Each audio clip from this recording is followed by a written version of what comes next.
মাত্র একদিন পূর্বেই ভূমধ্যসাগর থেকে হরমুজ প্রণালীতে যুদ্ধ করার জন্য রেড সির উপকূল দিয়ে যুক্তরাষ্ট্রের যে ফরওয়ার্ড নামক জাহাজটি বিমানবাহী রণতরীটি একেবারে প্রকাশ্যে আসতে চেষ্টা করেছিল 2000 কিলোমিটার দূরে ইরানের যে ব্যালিস্টিক অ্যান্টিশিপ মিসাইল রয়েছে সেটা নিখুঁতভাবে হিট করেছে। এই বিষয়ে একমত আমি একটা ভিডিওতে জানিয়েছিলাম যে যুক্তরাষ্ট্র এই বিষয়টা সম্পূর্ণভাবে অস্বীকার করেছিল এবং প্রথম দফায় তারা বলেছিল যে লন্ড্রি থেকে সামান্য আগুনের কারণে পরিস্থিতি এরকম হয়েছে, তবে বাস্তবিক অর্থে মিসাইলটি হিট করতে পারেনি এবং তার কোনো ক্ষতি হয়নি। এবং বিষয়টা হলো, সত্যকে আপনি যতই গোপন রাখতে চান না কেন হয়তো কিছু সময়ের জন্য আপনি পারবেন, তবে বাস্তবতা হলো সত্য তার স্বমহিমায় নিজেই কিন্তু প্রকাশ্যে আসবে। আর এই জিনিসটা হয়ে গেছে।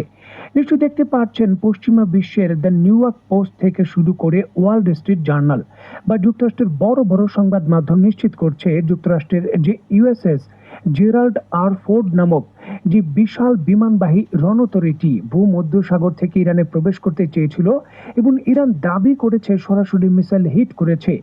সেই বিমানবাহী রণতরীতে গত 30 ঘন্টা ধরে খুবই শক্তিশালীভাবে অগ্নিকাণ্ডের ঘটনা ঘটছে এবং প্রচণ্ডভাবে আগুনে পুরো জাহাজটি মারাত্মকভাবে ক্ষতিগ্রস্ত এবং কোনোভাবেই গত 30 ঘন্টায় যুক্তরাষ্ট্র এই আগুন থামাতে পারেনি।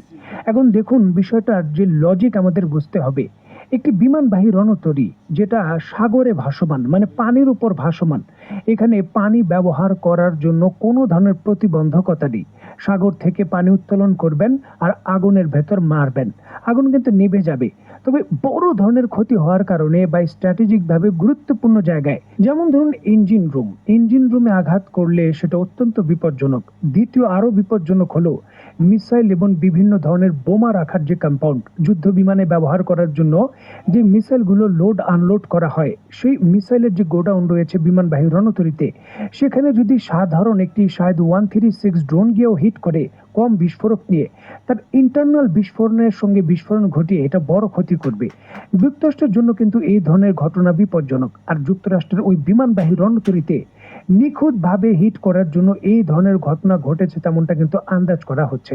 কারণ 30 ঘন্টার মধ্যেও সেই বিমানবাহী রণতরীর অগ্নিকাণ্ড থামানো যায়নি।